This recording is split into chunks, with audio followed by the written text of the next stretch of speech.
On doit résoudre cette équation qui est en fait une équation avec deux fractions. On a un quotient de part et d'autre de l'égalité et on a un dénominateur x-1 à gauche et x-1 au carré à droite.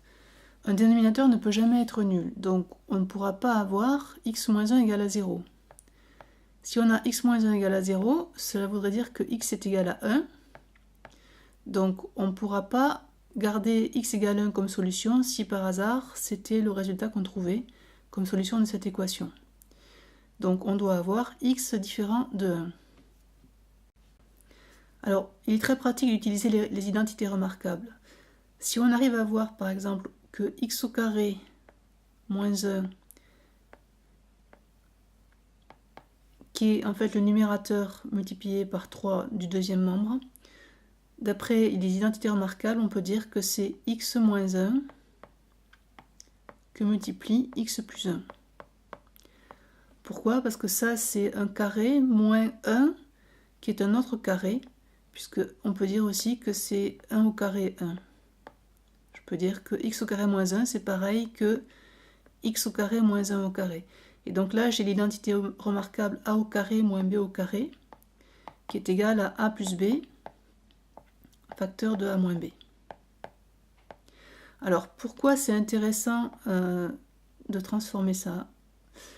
On va le voir tout de suite. Donc, je réécris l'équation. 4x plus 2 sur x moins 1 égale...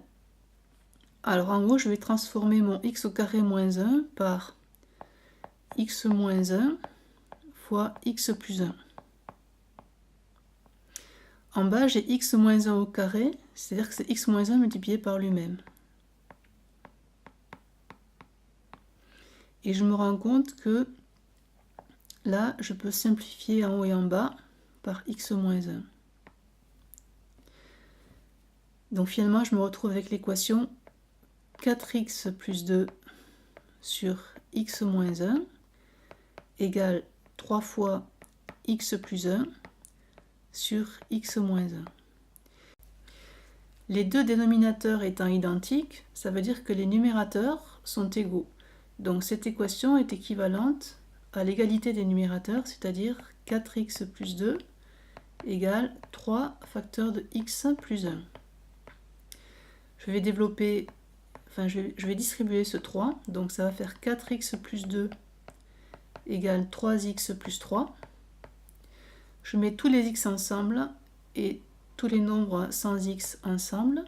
Ça va me faire 4x moins 3x est égal à 3 moins 2. Ce qui fait donc 4x moins 3x, ça va faire x égale 3 moins 2, 1. Alors, je tombe sur la valeur justement que je ne devais pas avoir. On doit avoir x différent de 1. Donc, cela veut dire qu'il n'y a aucune solution possible à cette équation.